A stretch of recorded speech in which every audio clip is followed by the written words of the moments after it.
बनाउँदा त हल्लिन्छ पुरै।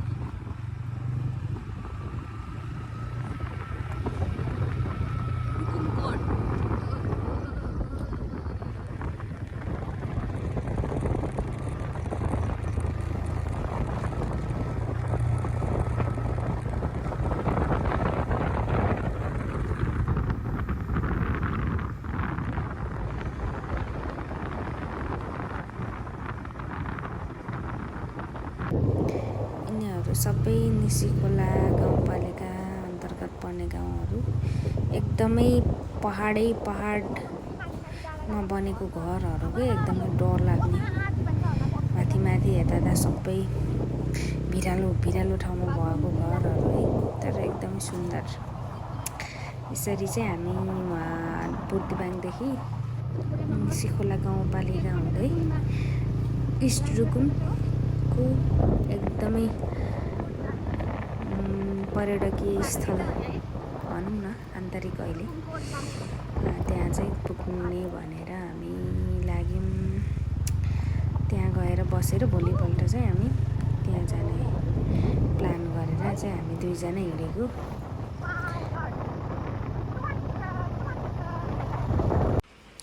यो चाहिँ निसीखोला गाउँपालिकाको साइनी माइली होटलबाट बिहानको दृश्य है साथीहरू।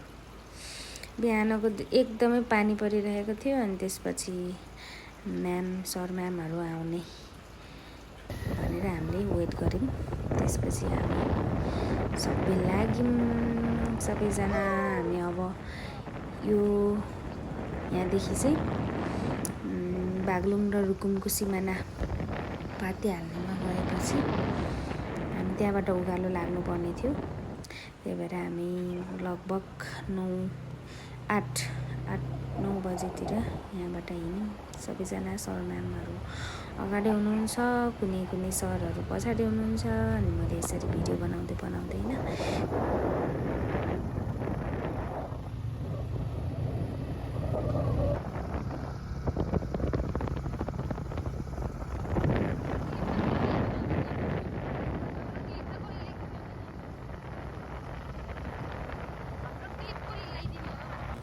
अब आफूले भिडियो बनाउँदै हिँडिसकेपछि हामी दुईजनाको त कसले खिचिदिने। त्यही भएर क्यामेरा अगाडि गरेर यसरी भिडियो लिँदैछु मैले। एकदमै इन्जोय भइरहेको थियो।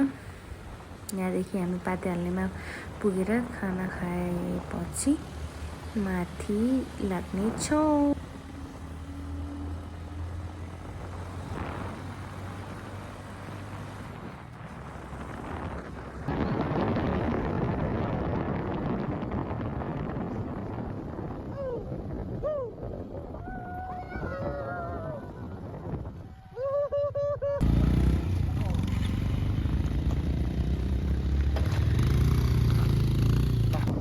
यो ठाउँ चाहिँ पातिहाल्ने हो।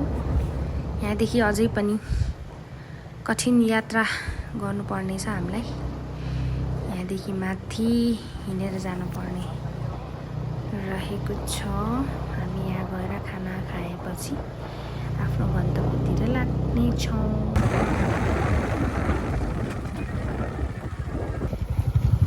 ओहो साउजीहरुको त राख्नु अगाडि खतम।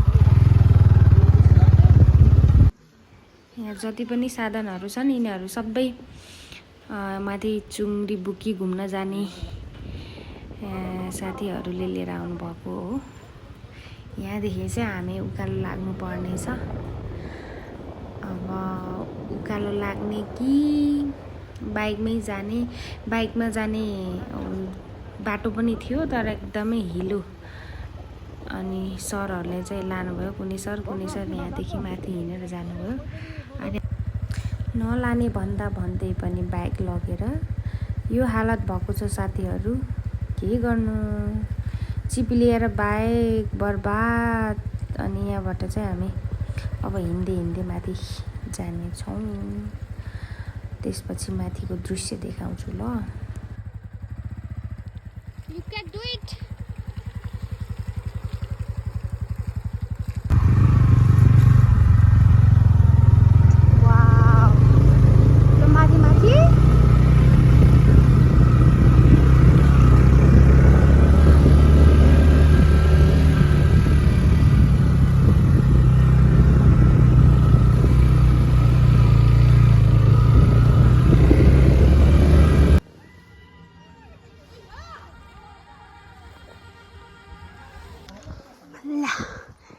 हामी चाहिँ यहाँ के ठाउँ भन्नेमा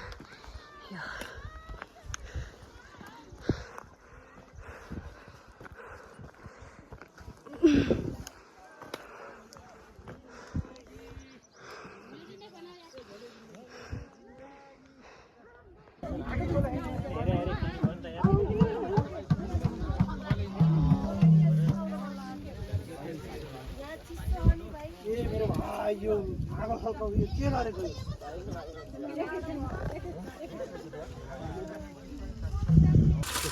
म चाहिँ अब यहाँ खाजा खाँदै जाउँ यसरी सर्ट भिडियो बनाऊ हाल्नु पर्छ नि साप्रा ल्याउनु भएको छ यहाँ सर कहाँ पोलेर खाने होला यो साप्रालाई